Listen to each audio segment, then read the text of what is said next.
الله نور السماوات والأرض مثل نوره كمشكاة فيها مصباح المصباح في زجاجة الزجاجة كأنها كوكب دري يوقد. حضرت ابو ہریرہ رضی اللہ تعالیٰ عنہ سے مروی حضور کا یہ فرمان بھی سنیے جو صحیح بخاری مسلم میں ہے: من صام رمضان ایمانا و احتسابا غفر له ما تقدم من ذنبہ. جو محاسبہ نفس کے ساتھ اور ایمان کے ساتھ روزے رکھتا ہے اللہ تعالیٰ اس کے پچھلے سارے گناہ معاف فرما دیتا ہے، اس کے دامن پہ گناہ کا ایک دھبا بھی باقی نہیں رہتا. یہ کرم نوازیاں ہیں. حضور علیہ السلام ماہ سیام سے قبل خطبہ دیا کرتے تھے صحابہ کو، اور ماہ سیام کا استقبالیہ خطبہ دے کے ان کو ماہ سیام کو کیسے گزارنا ہے اس کی تعلیم دیا کرتے تھے. آج یہ خطبہ جو حضور نے ارشاد فرمایا وہ آپ کے سامنے رکھوں. حضور نے ارشاد فرمایا: لوگو تمہارے اوپر ایک مہینہ جلوہ فراز ہو رہا ہے جو بہت بڑا مہینہ ہے، بڑا عظیم مہینہ ہے، جو مبارک مہینہ ہے. وہ ایسا مہینہ ہے جس کے دامن میں ایک رات ایسی ہے جو 1000 مہینے سے بہتر ہے. جعل اللہ صیامہ فریدہ، اللہ نے اس مہینے کے روزے کو فرض بنایا. وقیام لیلۃ تطوعا، اور اس کی رات کے قیام کو نفل بنایا. من تقرب فیہ بخصلۃ من الخیر کان کمن ادى فریضۃ فیما سواہ. اور جس نے کوئی اس مہینے میں بھلائی کی تو وہ ایسے ہے کہ جس طرح اس نے فریضہ ادا کیا. اگر کسی نے نفل ادا کیا تو ایسے ہے جس طرح اس نے فرض ادا کیا. ومن ادى فریضۃ فیہ کان کمن ادى 70 فریضۃ فیما سواہ. اور جس نے اس مہینے میں ایک فرض ادا کیا اللہ تعالیٰ اس کو 70 فرضوں کا ثواب عطا کرے. وہ ایسا ہے جس طرح اس نے 70 فرائض ادا کیے. وہو شہر الصبر، وہ صبر کا مہینہ ہے. والصبر ثوابہ الجنہ، اور صبر کا ثواب جنت ہے. وشہر المواسات، ایک دوسرے سے پیار کرنے کا، ہمدردی کرنے کا مہینہ ہے، دکھ بانٹنے کا مہینہ ہے، لوگوں سے محبت کرنے کا مہینہ ہے. وشہر یزاد فیہ رزق المومن، یہ وہ بابرکت مہینہ ہے جس میں مومن کا رزق بڑھا دیا جاتا ہے. من فطر فیہ صائمہ، جس نے اس مہینے کے اندر افطار کروایا کسی شخص کو، روزہ دار کو، کان لہ مغفرۃ لذنوبہ، اللہ تعالیٰ اس کے گناہ معاف فرما دے گا اور اس کو جہنم کی آگ سے آزاد کر دے گا. وَكَانَ لَهُ مِثْلُ أَجْرِهِ، اور روزہ رکھنے والے کو جتنا اجر ملا روزہ افطار کروانے والے کو بھی اتنا ہی اجر دیا جائے گا.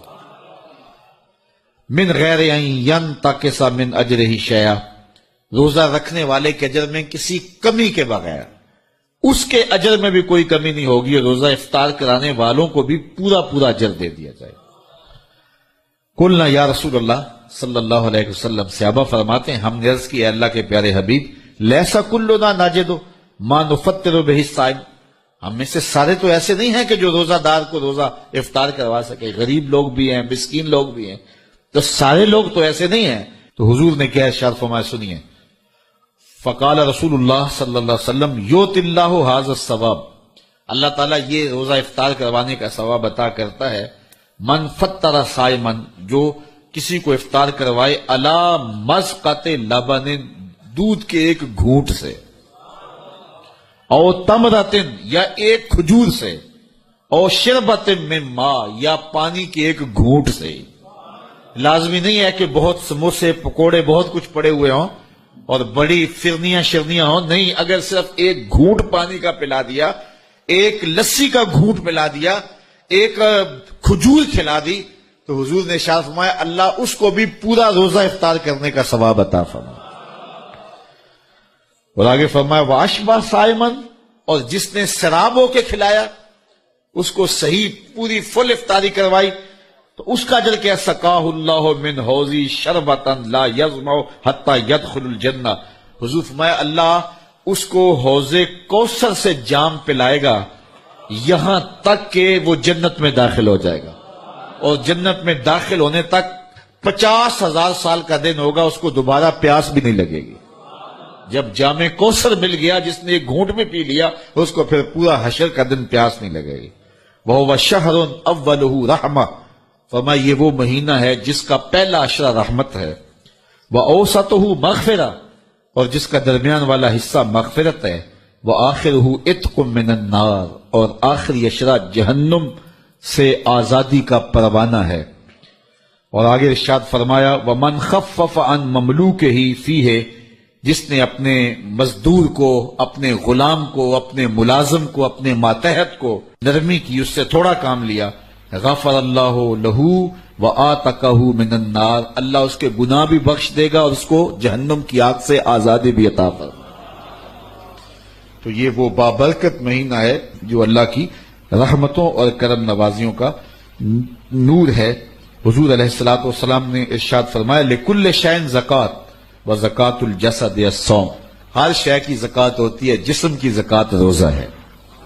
تو روزہ جسم کی زکوٰۃ ہے، باطن کا تزکیہ ہے، من کا چراغاں ہے، نفس کی سرکوبی ہے، شیطان سے بچاؤ کا ذریعہ ہے، اور دوزخ سے ڈھال ہے، اللہ کی رحمتوں کا حقدار کرتا ہے اور اس کی کرم نوازیاں ہمیں نصیب کرتا ہے۔ خوش نصیب ہیں وہ لوگ جو ماہ سیام کو پورے خشوع و خضوع سے گزارتے ہیں۔ ماہ سیام سے ایک دن قبل اور عید کے دن ہم ایک جیسے ہوتے ہیں۔ جہاں ہم رمضان سے ایک دن پہلے کھڑے تھے، عید کے دن بھی ہم وہیں کھڑے ہوتے ہیں۔ تو پھر ایک مہینہ اتنی طویل محنت کی اور مشقت اٹھائی، بھوک اور پیاس کاٹی، تو پھر کیا فائدہ ہوا؟ آپ ایک ڈاکٹر کے پاس جاتے ہیں اور اس سے دوائی لیتے ہیں اور مہینہ بعد اس کو استعمال کرتے ہیں، اور مہینے کے بعد آپ ٹیسٹ کرواتے ہیں تو جہاں تھی بیماری وہاں کی وہاں رہی۔ تو پھر دو باتیں ہیں، یا تو ڈاکٹر نے دوا ٹھیک نہیں دی، یا پھر آپ نے دوائی کے ساتھ پرہیز نہیں کیا اور جہاں تھے وہیں کے وہیں کھڑے رہ گئے۔ تو ڈاکٹر کے پاس دوبارہ جائیں گے تو وہ کہے گا جناب اس بیماری سے نجات تو ایک مہینے کے کورس سے ہو جاتا تھا، تو آپ کو آرام کیوں نہیں آیا؟ آپ نے پرہیز نہیں کیا۔ تو آپ اس کو کہیں کہ جناب ہم دوبارہ مجھے ایک کورس اور کروا دیں، لیکن پرہیز میں نے پھر بھی نہیں کرنا۔ تو ڈاکٹر کہے گا کہ نہیں جناب چھٹی کرو۔ اگر دوائی لینی ہے تو اس کے ساتھ جو احتیاطی تدابیر میں بتاؤں گا ان کو اختیار کرنا ہوگا۔ لیکن اگر کوئی شخص پھر دوسرا مہینہ کھاتا ہے اور احتیاطی تدابیر اختیار نہیں کرتا اور پھر ڈاکٹر کے پاس جا کہتا جناب آرام نہیں آیا، تو ڈاکٹر پھر اس کو کہے چلو دوبارہ لے لو، تو وہ تیسرے مہینے بھی کھائے، چوتھے مہینے بھی کھائے، ساری زندگی بھی کھاتا رہے، احتیاطی تدابیر نہیں کرے گا تو جہاں صحت تھی وہیں کی وہیں رہے گی۔ ماہ سیام آیا، پورا مہینہ دوائی لی، اور عید کے دن جب ٹیسٹ کروایا تو جہاں تھے وہیں کھڑے تھے۔ یا تو پھر دوائی ٹھیک نہیں ہے، میرے رب کی دوائی کس طرح ٹھیک نہیں ہو سکتی؟ جب اس نے کہا ہے لعلکم تتقون، تم روزے رکھو میں ضمانت دیتا ہوں تمہیں تقوی ملے گا، تو پھر تقوی نہیں ملا ہے تو پھر ہم نے روزے کی احتیاطی تدابیر کو اختیار نہیں کیا ہے، اور اتنی طویل مسافت کاٹی ہے، مشقت کاٹی ہے، بھوک کاٹی ہے، پیاس کاٹی ہے، لیکن اگلے سال ہم پھر آئے تو ہم پھر اسی طرح وہ مشقت کاٹنے لگے اور احتیاطی تدابیر ہم نے پھر اختیار نہیں کی۔ تو صاحبو یہ ماہ سیام زندگی میں ایک بار پھر آیا ہے، اس کو احتیاطی تدابیر کے ساتھ گزارو۔ من لم یدع قول الزور والعمل بہ فلیس للہ حاجۃ فی ان یدع طعامہ وشرابہ، کہا جو جھوٹ اور جھوٹے امور اور کام نہیں چھوڑتا اس کے بھوکا اور پیاسا رہنے کی کوئی ضرورت رب کو نہیں ہے۔ وہ روزے کے ذریعے سے تمہاری تہذیب نفس کرنا چاہتا ہے، تمہارے من کو سنوارنا چاہتا ہے، تمہارے اندر کی غلاظتیں دور کرنا چاہتا ہے، لیکن تم اس کو احتیاطی تدابیر کے ساتھ لینے کے لیے آمادہ نہیں ہو تو کاٹتے رہو، ہر سال مشقت کاٹتے رہو۔ 40 سال 45 سال 50 سال ہو گئے روزے رکھتے، ہر سال یہ ہوتا ہے کہ 29 شعبان کو جہاں کھڑے ہوتے ہیں 1 شوال کو بھی وہی کھڑے ہوتے ہیں، تو پھر کیا فائدہ اتنی مشقت اٹھانے کا؟